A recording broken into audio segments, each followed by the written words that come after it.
Good evening, everyone. Thank you so much for joining us here tonight on A World Awakening. I have the pleasure and the honor to welcome a dear friend of mine to the show tonight. We know each other from the paranormal world, but it was really a different kind of a friendship and an immediate knowing that we were somehow being reunited. And I think that we met in person about probably 8 or 10 years ago. But once you spend some time with Jonathan, you will understand that there's a foreverness about him and a sweetness, a kindness, a compassion that is inspirational to me. And we've done a lot of different events together. We've been to a lot of different places together. We've spent a lot of time together at the farmhouse up in Rhode Island, and we have some stories to share. So without further ado, allow me to welcome my friend and fellow paranormalist, Jonathan Altieri. Hello, darling. Hello. So it's a pleasure to be here tonight. It's so good to see you. I mean, this is the best that I can do right now. You're having a snowstorm. I'm not going where you are. So there won't be any hugging or cuddling up or any of that until you frozen tundrites thaw out. and I'm ready to get back on a plane and go someplace and do something. So yeah, in the interim, why don't we just skip along that path that we have created and reminisce about some of the wonderful experiences that we've shared and some of the events that you've attended and you've, compiled over the years, a great deal of evidence. To me, I don't consider myself a paranormal investigator. That feels kind of redundant to me. It's like I'm searching for something I already know exists. So, it's like, okay, I just kind of enjoy watching other people have experiences. No, I really do. That's the part of what I do that I enjoy the most, is watching other people have experiences that blow their minds wide open. Mm-hmm. So why don't you share with our audience tonight some of the things that you have experienced over the years that have changed you because of what these experiences have taught you? Well, where to start? I want to say, I had experiences like when I was a kid. Yes. Where I would see things like in my room at night, I would see little different color lights, and how Barville is, that whole town is haunted. Yeah, it is. Barville is haunted. Yes. When my mom and dad built the house back in the 70s, I remember them telling me that they found old boots in the ground when they were digging to build the basement in. Yeah. They found those old stone walls, of course. There's all these artifacts they found. And I think that had something to do with the activity in the house. I'm sure. And even though it's a new house, some people think that, it's a brand new house, it can't be haunted. Oh, no, that's not true at all. Not at all. That is, whatever house you're living in, I don't care if it was built 3 years ago or 300 years ago, it is sitting on ancient land. Mm-hmm. Yep. Exactly. And so I would see different color lights. I would see white lights with red lights in my room at night. Mm. And I'd be like this with the covers, what's going on? Is there a match, a duel? And but as I started getting older, things dwindled. Mm-hmm. and I didn't see much happening anymore. But I was still interested in the paranormal. Mm-hmm. And other things in my life were going on. I was just not paying much attention. And then back in 2014, I saw Rhode Island was having the Paracon, Yes. and that's where I met you. Yes. And So yeah, it has been about yep, 10 years. Yep. yep. And I saw the Conjuring movie, and I heard your story, and I'm like, and this is my hometown. Like this happened. I didn't even know this.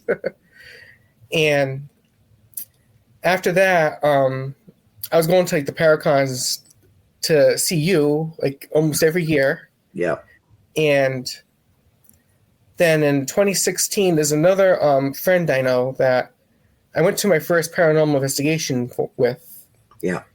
Went to this old museum in New Hampshire, and I was I was a newbie, so I was just using my cell phone camera and didn't have any equipment really. Mm-hmm. Just going by, just sounds. Yeah, but you and I both know you are the best piece of equipment that you could have. Using our own sensory perceptions, Yeah. I find is much more. You don't need all the bells and whistles and the flashing lights. Yep. But that's not. It's one way to identify the presence of something, but Mm-hmm. not how you communicate. Right. And like, as far as like the electronic equipment stuff, yeah, we don't really need that. But I must admit though, I do love dowsing rods. I do love using dowsing rods. But and then let's see. After that, it was just the Rhode Island Paracon again. But the farmhouse is where I really got into the investigation. Mm-hmm. So, and I remember when the first time going to visit there, I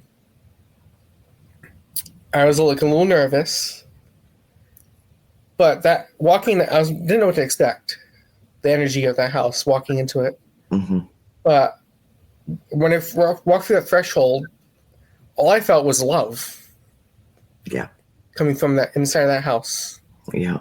All I felt was love. I felt welcoming arms.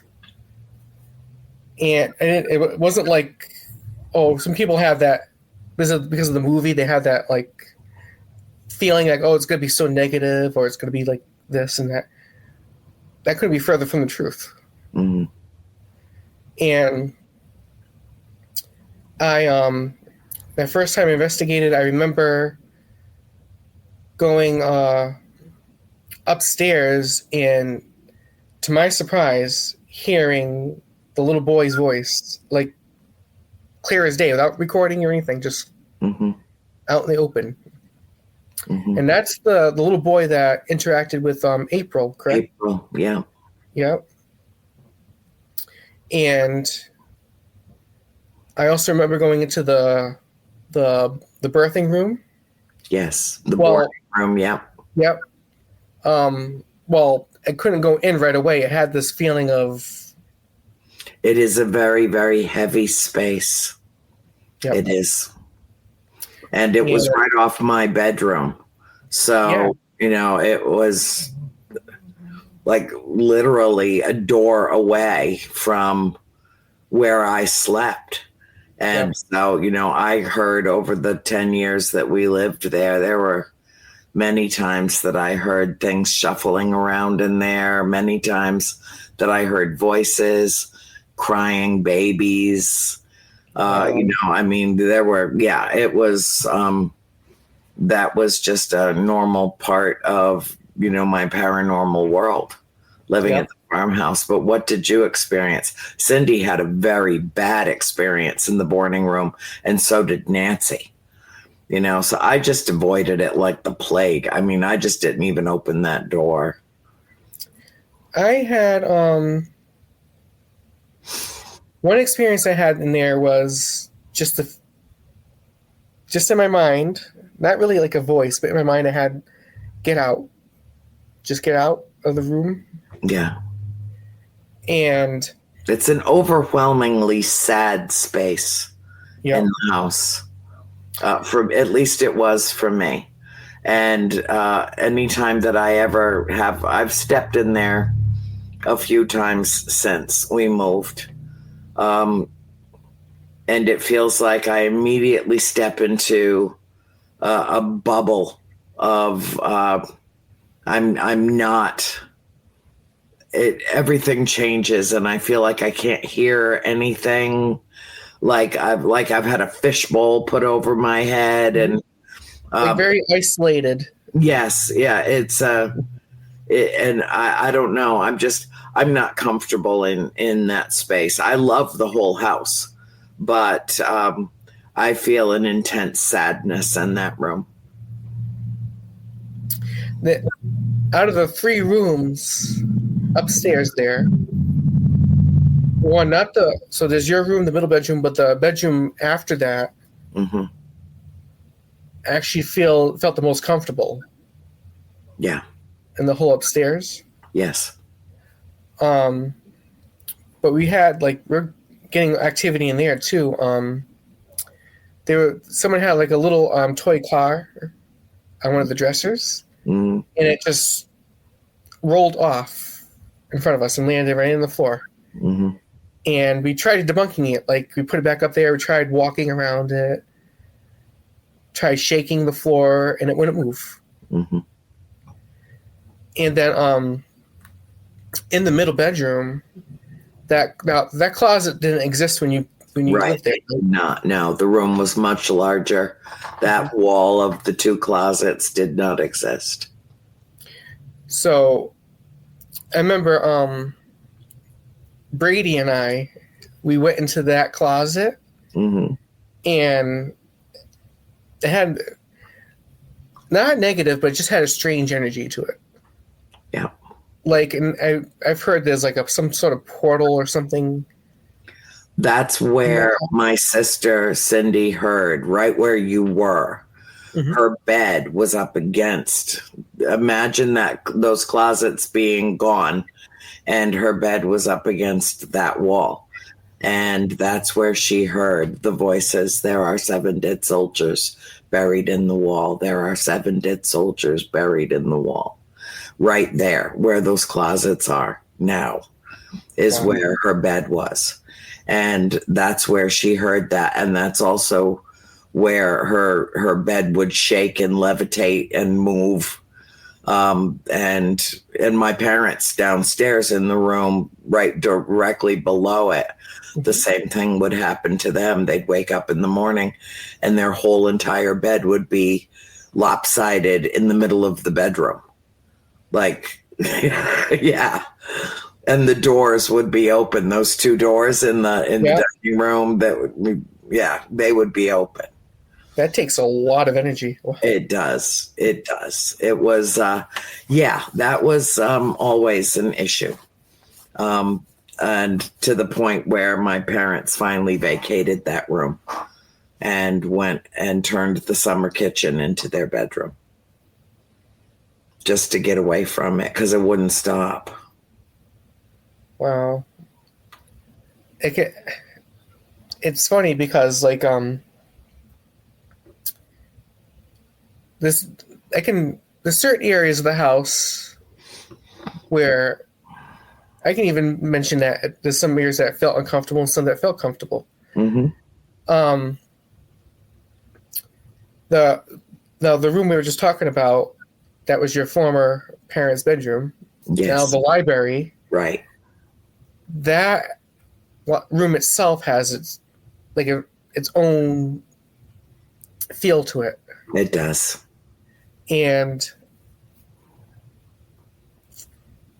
But at the same time, like when investigating there, we had some activity there in that room, but not as much as I thought there would be. There seemed to be more activity up in the middle bedroom. And where else? In the basement. Yeah, the I was going to basement. ask you how, if you had any, recollections of being down in the cellar and different places in the cellar, Yep. because the energy is different. It runs the entire length of the house from the root cellar at one end all the way to, where the heating equipment is and the stairs that go up to the front foyer. Yep. And has two sets of stairs. And whether you're in the well room or you're in the candle room or you're in the root cellar or you're in the open spaces of the cellar, it has a lot of different. The temperature can change dramatically down there, and it's all the same depth underground. So ideally, you would think the temperature is always exactly the same, and that's why the root cellar was down there, because you never could use it as a year-round refrigeration unit.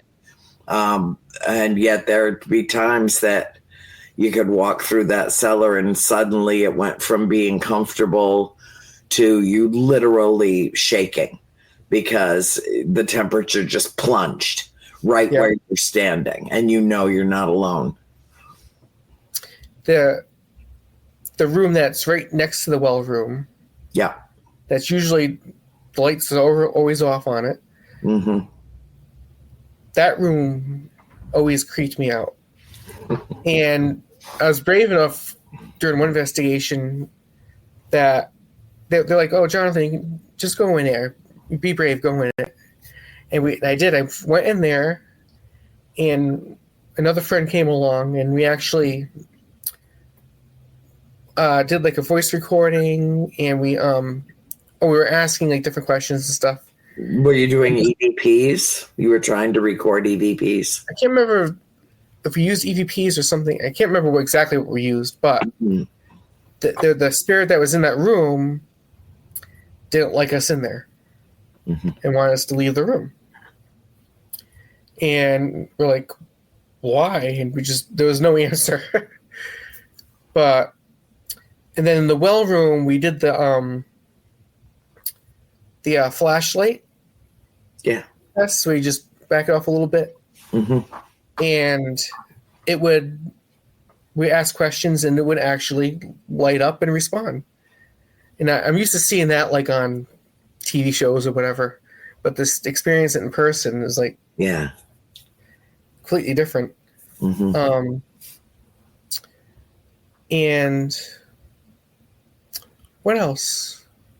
Oh, there was one night I investigated there that Cody and Satori were over, and they did their method. Yes. And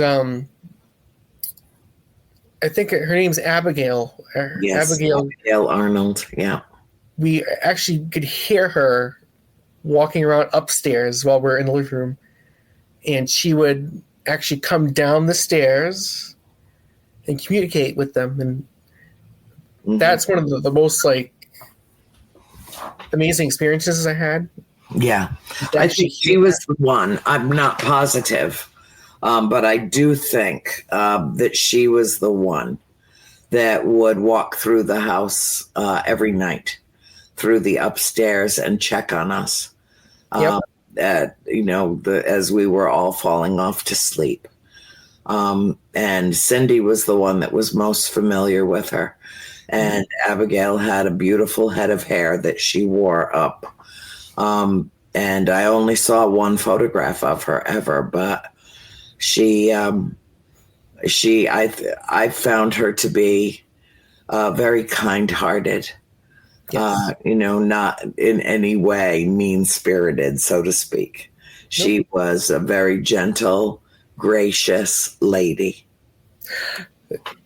She's the one that, this is so funny. I had my fancy hat on that I like to wear. Hat, yes. And she loved it too. She said she came through on I think it was their method, Cody Story's method. She came through and said that I love Jonathan's hat. And I was like, oh well, Thank you so much. Such a compliment. Yes. Yeah. And besides the farmhouse, I've been to with other people to other investigations. There's Have you been to the Pain House? once this Okay, I past love summer. that place. I love the Pain House in Coventry. Oh my God, it's exceptional. It's oh my god, it's beautiful, It absolutely is. beautiful. I had to wash my head a couple times, but but yep. I, that was fun. We went up to like we went on all the rooms, but one of my favorite places to go to there was the attic, Yes. Yeah. and then the Go little. with Ken DaCosta. Was he there? Not, he wasn't there at that time, Mhm. but we went with like Brady and his family. Oh, okay, good. The Yep, Baldwins. Yeah. yep. And there was some. Oh, we were playing like on. I think it was like hide and seek or something. Yeah, with the spirits, and like we would ask like where so and so is. What room did they go to? And you would hear the footsteps go to that room to find them. It was pretty freaky but cool at the same time. Yeah. And It's a very active house. It's one yes, of the most active that I've ever been in. You know, I can't help the activity in the farmhouse when I'm there because that occurs spontaneously just because I'm there. But when I've gone to other locations and been able to almost do a comparative analysis, you know, yeah, is this house more haunted than my childhood home was, or, you know, whatever. I've always had experiences there that were somewhat akin to, I think that spirits can only communicate in certain ways, you know, and use water, use electricity, use Cody and Satori, I mean, there are just certain ways that they can break through. And they love and are fascinated with our electronics. Well, none of those things existed when we lived at the farm, you know, so we had to use our own sensory perceptions. I think in all the years we lived there, I caught one spirit on film. One. You wow. know, just took a picture of my sister Nancy showing off her new leather coat for Christmas. And hi, Sam. Sam's here. Um, and there was this wisp of energy that was just like it looked like a cloud, a sheared cloud that was moving right in front of her. And it was just one of the spirits that was probably admiring Nancy's new coat too. No, but it didn't appear when I took the photograph. It appeared in the photograph. Oh yeah, so you don't always see with the naked eye, like right then Right. and there. Yep. Yeah, I was lucky to capture that. It is one of my favorite pictures from the farm. Um, but those like the farm and the paint house around the same era, Yes. they have that wonderful, the feel of the time. Yes. It's hard to describe it, but I like Colonial. colonial times. Yep. Yep. I love it. I love it. Love it. And so twice this past in 2024, two times I went to Wilson Castle Uh-huh. with Monique too soon. Yeah. And Oh, we love I'm Monique. like, Oh, we are loving us some Monique. I know. and I'm like, I'll take this 2-hour drive up. Yeah. Such a nice ride up there. And you get there and you go, it's a beautiful castle under renovation. Mm-hmm. And you walk into through these big doors, and it's you got you got the like a formal living room, Mm-hmm. a couple like dining rooms. It's amazing. And where to start with that one? going the main floor has activity, and the second floor does too, but the third floor had like the most activity, and they haven't like they're leaving it the third floor kind of like on a rough side, so they're not painting it or fixing the walls or anything. They're just letting it be like that. And there's a room that they have a coffin in it, and there's a long story to go with that, but that's the room like we like to go, all of us go into, and like have the like a REM pod on, or the live thing that plays the voices as they come through. Mm-hmm. The And there's a box. Yep. Yeah. And there's a bathroom right off the room that has this like, as mediums, as psychic Sam, I can't pronounce his last name, Petrusis or something. Beltrusis, yeah. Beltrusis. He could see this. There's an elemental that likes to hang out in that bathroom, and has some sort of thing with like I think Monique like tries to communicate with Monique a lot, and Monique actually went in there, and she was using different methods to try to communicate with it. And I went and took a peek in the bathroom a couple times, like, and then, but I was like just outside the door, and I'm like, okay, what's going on? I was like so nervous because it's like it's not a human, it's a elemental, right? Like what's gonna happen, you know? And but there's a lot of activity in that castle, and there's also we went to the Emery estate over the summer. I've not ever been there, and it reminds me again of the farm in the paint house. It has that era of colonial styling, but it has its own uniqueness to it. It has one of the rooms has like a staircase that goes up to a tower. Yes, and you can see out the tower. You can see out the tower and see Boston. Wow, it's really cool. And there was activity in that house. We actually took turns going into in one of the bedrooms, one of the closets that's known to have some, likes to open up. It likes to, that you hear different sounds in it. But we had an opportunity to go one at a time in the closet and like lock ourselves in it. Yeah. And in the dark and just listen and feel. And I could have sworn I felt like a little hand on my shoulder, but I didn't like overreact to it or anything. I just let everything happen. Yeah. And there's also, they have like a cedar closet on one of the bedrooms on the other side that has like an awful, like, creepy feeling to it. I've been to, besides that, there's been other places I've been to that I went to, there's the Enfield House in Connecticut, in Haunted Enfield House.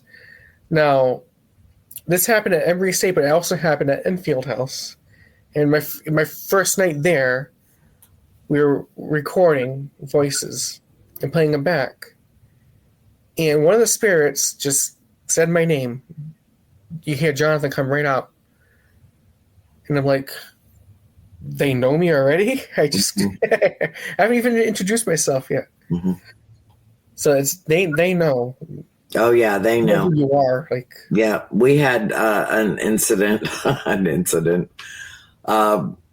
with Cody and Satori at the farm one night where the rapping just wouldn't stop. It wouldn't stop, and you know how polite Satori is, and she told him, "Okay, I cannot talk to you all at once. Choose one, and then let that one give me the message." And I was just sitting on the sofa, not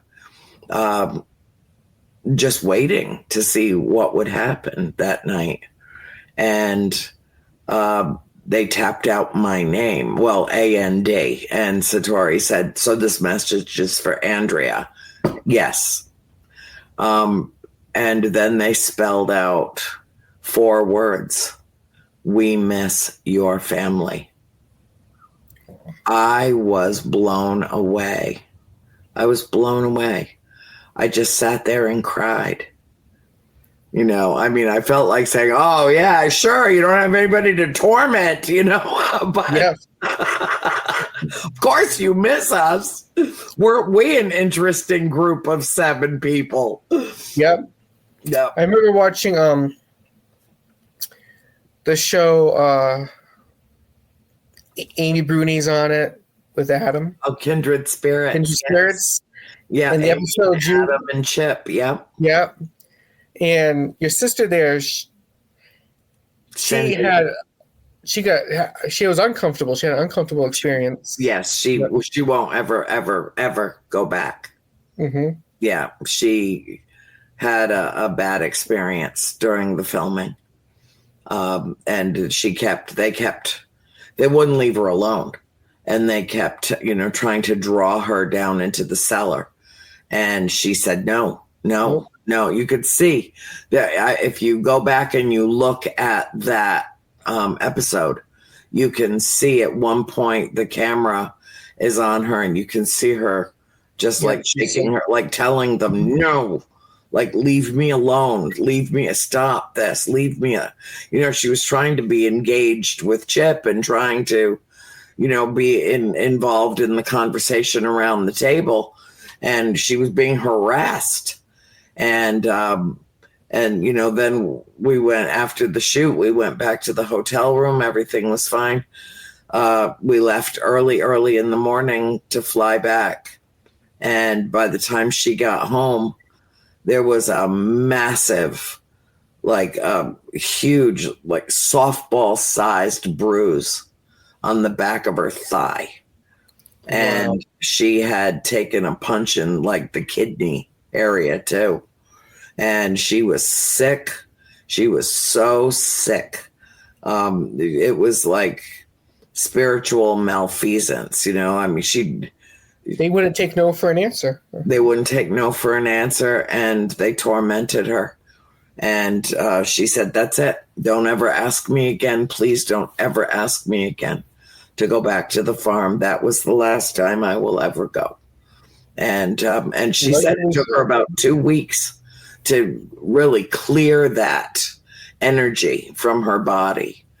And I won't ever ask her again. I mean, it was, as she's not big on getting in front of the cameras, she's like, no, you go do that. You go do that. The story, you go tell the story. I would like to have a normal life, please. Thank you very much. But I asked her as a special favor to be involved with that episode because of Amy and Adam and Chip and my close personal friendships with them. Great. And so, it was generous of her, because she would, had I not asked her to be a part of that, and to go with us to the Upper Peninsula, Michigan Paracon the previous weekend, and then right to Rhode Island to film, she would never have. I mean, Cindy has made a life for herself that she has her guides. She's surrounded by spirit. Yep. It's a absolutely normal part of her life, being a paranormal person, but she won't step foot back on that property again. It's been too long and hard a journey, not only experiencing it for 10 years. And Cindy, was assaulted several times in that house. She got picked on in that house. But then she had to go through decades of processing that. And then I wrote the books, and then she was plunged right back into it again when the movie came out. So I understand her wanting to escape it and just have a normal life. What she doesn't understand is that she will never have a normal life because she's a paranormal person. It happened. You can't be untouched by it. You know, it's the same thing like, have I ever done your third eye for you where I open up your... Have I? Yes, we were at the casino. You did it then. Yes. But it's still a work in like, I haven't mastered or really used it. Mm-hmm. It's a work in progress. So. Yeah. Well, that's, the first thing I tell everybody is just be sure that you're ready, because I can't undo it. I can do it. I can't undo it. And to be very honest, lately, the last... I can't wait to hear this. The last couple of weeks, just sitting here in my room, after a long day of work, I'm tired. Just want to lay down, go on my computer, watch TV, whatever. Mm. And I have been seeing, I'm telling myself, am I going loopy? Because I've been seeing quick movements out of the corner of my eye in my room here. Mm-hmm. All of a sudden, you just see like a wisp of go right by. And I have to second guess, like, nah, am I just tired? Or is somebody visiting? Yeah. Because I have like family and friends that have passed on that I know must come and visit. Yeah. And they're showing themselves, but I'm seeing it more lately after everything in the world that's been going on too. Yeah. There's like a higher activity going on. Yeah, there is a higher level of activity. And, I was just talking to Deb DeRoos about that this morning, about how I feel. I'm getting a lot of downloads. I'm getting a lot of sightings. I'm getting a lot of the same thing with the, just like that fast. And you can see movement peripherally or whatever. I'm feeling very much not alone. Yep. Is what I guess is the best way to put it. Because I don't know who or what it is. I just know that it is. I've been getting all of a sudden we'll be sitting here, and now I'm thinking, oh, is it tinnitus? Because all of a sudden please don't. All of a sudden I'll just get like this ring all of a sudden for no reason, like something's going, like something's coming, like and it's quick. It's different. Sometimes it'll be a low vibration. Sometimes it'll be very high pitched. Yep. And and I don't know. I've had my ears checked over and over and over again. I do not have tinnitus. I'm having contact. You're having contact. Yes. And I think that most people who go to an ENT to find out why their ears are ringing and get a prescription that doesn't work is because they don't have tinnitus either. They're being contacted. And then wasting money on the medication. Yeah. And it'll take longer than I will be alive for humanity to understand that we are in constant contact, constant connection. We're all tapped into the same greater consciousness. And there's where a lot of that, it's why telepathy is what it is. Like why all of a sudden I'll think of you and then get a text message from you within 2 minutes.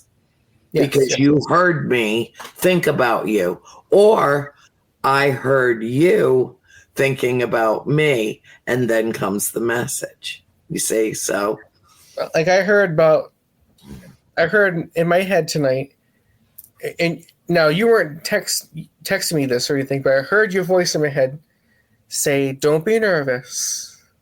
I love you. Don't be nervous." Mm-hmm.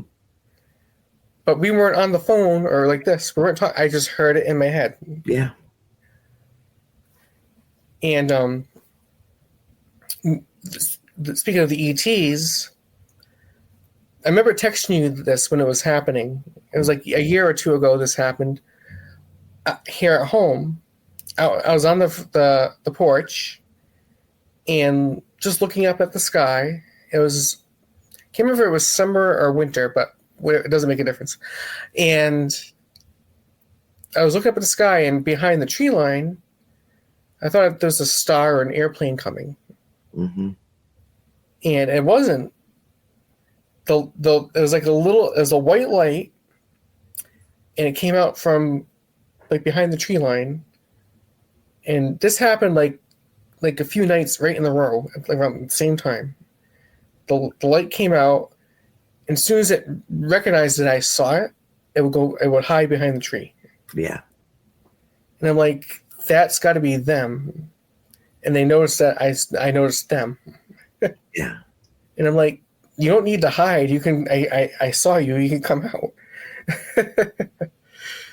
I've told them to stop and go in another direction because they were getting too close to the airport, and I didn't want them to get spotted. Oh. And they follow my directions and go down behind the tree line every time a plane goes over. They hide behind the hedgerow and then come back out. Yes, after the plane has passed. And yeah. I don't live that far from the Worcester airport. Mm-hmm. And you'll see planes coming all the time. So it's pretty much the same thing. Like, just don't get caught. Don't get caught.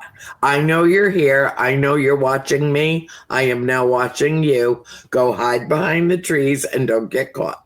Yes. Yeah. So, in like recent events, like that what's happened with you lately, have you have you seen has your mother been around to visit? And yes, she has, and it's part of the reason why excuse me, that I feel, I'm not going to say that I feel confident that I will survive, but I do feel confident that she's doing everything in her power to help me to survive. And I had a thing happen a few weeks ago. Every now and then, I'll fall out of that surreal feeling of, oh my God, she's gone. Oh my God, how can she not still be here? How can she be gone? And it'll just hit me like she just passed all over again. And I cry every day. I mean, I cry every day over something. I do. I'm just a crier. I'm a crybaby, my friend Susie says. But that day I was sitting right out here on the back deck, and I just started talking to her, and I said, I miss you so much. I can't even believe that you're gone. And right behind me, over my shoulder, there's a set of wind chimes that has her name on them. And with a saying about, through the strongest storm of the softest breeze, listen to the wind and think of me. And there was no wind. It was absolutely still outside. And all of a sudden, those wind chimes went nuts. That just like crash. I mean, like somebody was holding the thing that hangs at the bottom, just moving it back and forth, and I went from sobbing to laughing because I knew it was her. She knew, I knew. And those were, that was the first gift that we received after she passed, was those wind chimes. And I was like, okay, Mom. All right. So, it is obvious to me that, There was no wind. The air was completely still. And they were ringing like the bells of St. Mary. And I knew it was her. And as soon as I acknowledged that it was her, when I was done sobbing and gasping for air and then laughing, it stopped. And that was it. She's like, I'm right here. I'm right here. So yeah. It's amazing how it works. Yeah, Right? it is. It really is. And I know that I'll be with her again. And I know that she forgives anything I ever did in my life, ever, to, disappoint her or hurt her feelings. Or, I'm sure, all kids do that to their parents, whether they know it or not. My mother and I, of course, love each other very much. But we're like, you couldn't possibly be different than you are, more different than you are. You couldn't possibly be more different. I know your mother. Yep. I know. Well, it was the last 6 months with Mom were pretty hard. And she would get very frustrated, and she would sometimes, because she knew she was slipping away. She knew that my mother was a brilliant woman, extremely well-read.